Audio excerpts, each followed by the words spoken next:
right now I'm listening to a lot of Gabor Mate, who is an expert on trauma and addiction, because I want to learn about trauma and addiction.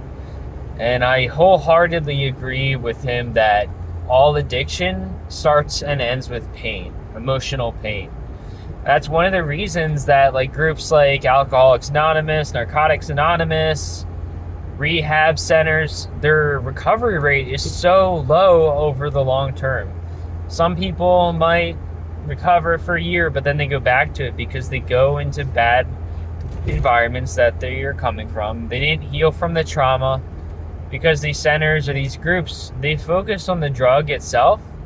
They don't focus on the actual cause, which is the trauma that they faced. And trauma can be many things. There's big T traumas, which are rape, murder, war, the big giant things. And then there's other traumas, such as you didn't have parents that were there for you to coddle you and validate your emotions when you were young. And a lot of the traumas that we are facing, we think it's something that had to actually happen to us, when trauma can be as much as something that we didn't get, like that emotional support from parents when we were young.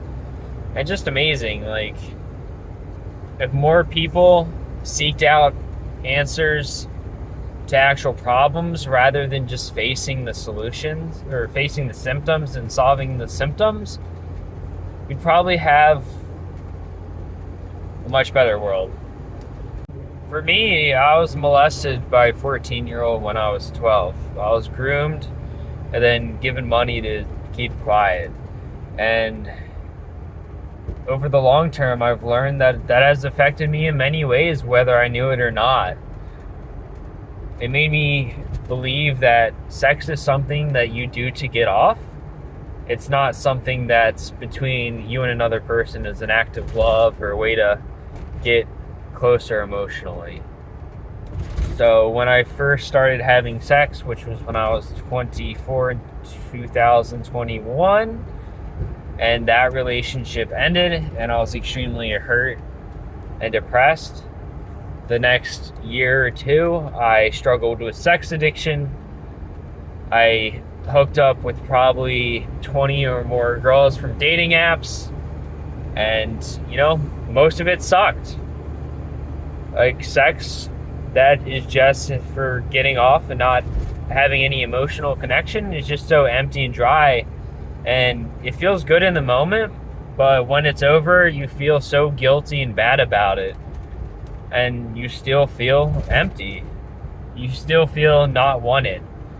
And another reason that I was doing it is because it made me feel validated.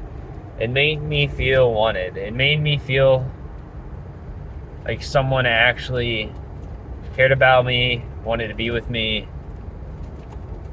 But it meant none of that.